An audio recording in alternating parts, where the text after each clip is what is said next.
C'est David Assouline qui nous accompagne ce matin. Bonjour. Bonjour. Merci beaucoup d'être avec nous. Élu de Paris, vous êtes membre du groupe socialiste, écologiste et républicain. On va balayer ensemble l'actualité. On commence par ce Beauvau de la sécurité dont le Premier ministre Jean Castex va donc donner le coup d'envoi ce matin. Consultation de près de 4 mois pour renforcer les moyens des forces de l'ordre, pour renforcer aussi ce lien entre police et population.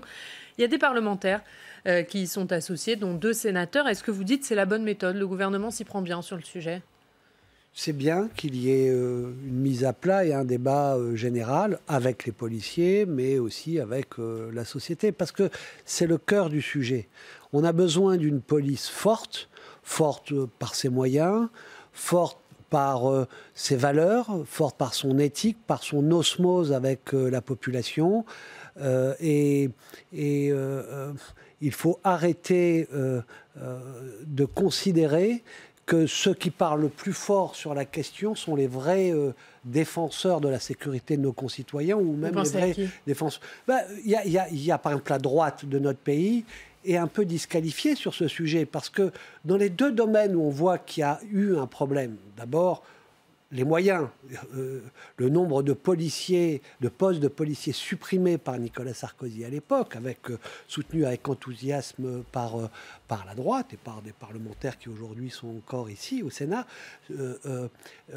et les disqualifie sur cette question, parce qu'on voit bien que la pression qui existe sur les policiers, qui sont appelés à pallier à énormément de choses, et dans un moment de telle poussée de la violence dans la société, à tous les niveaux, et dans les relations sociales, eh bien, ils sont appelés à être là sans arrêt.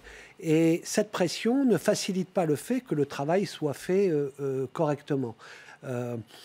Sans compter ce qu'ils subissent sur le plan personnel, en termes de burn-out, de difficultés psychologiques. Quelle doit être la mesure prioritaire? Qu'est-ce que vous attendez comme mesure de ce Beauvau pour vous? Et je disais, ils sont disqualifiés aussi parce que, je parle de la droite, parce que un des enjeux primordiaux, c'était d'aller dans le sens de ce qu'avait fait Lionel Jospin avec la police de proximité. On a approfondi une doctrine très française d'une police d'intervention. En fait, la police est là pour réprimer.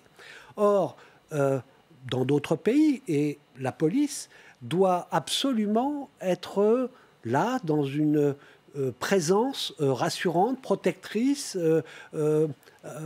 liée aux citoyens dans une proximité, et quand il faut intervenir.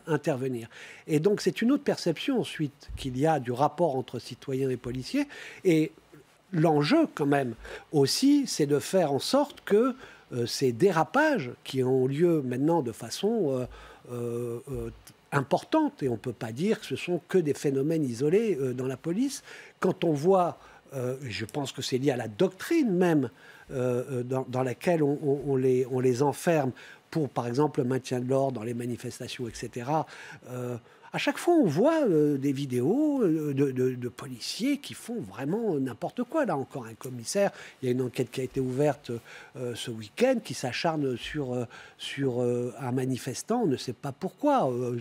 S'il y a quelque chose de répréhensible, il arrête, mais il n'y a pas à taper comme ça de façon si systématique, si forte. Bon, alors, ce que je veux dire, c'est que, par exemple, il faudra aboutir aussi à des réformes structurelles évidentes.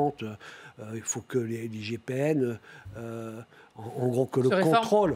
il faut que le contrôle soit d'un organisme indépendant de la police. On ne peut pas s'auto-contrôler, surtout quand il y a de tels enjeux.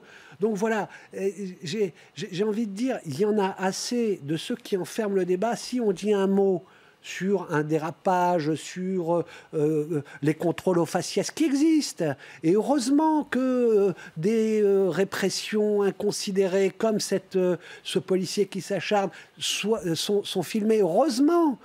Imaginez, pour un filmé, combien n'ont pas été filmés, combien de faits répréhensibles, pas normaux, sont passés sous silence. Donc il faut, je le répète,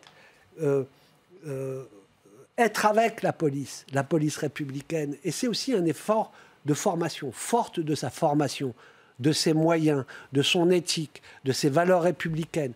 Et si on fait un consensus autour de cela, je pense qu'on va avancer et que ce Beauvau, ce Beauvau de la police servira à quelque chose. Et peut-être qu'on va légiférer avec des propositions émanant de là. J'espère. C'est ce qui est prévu, en tout cas.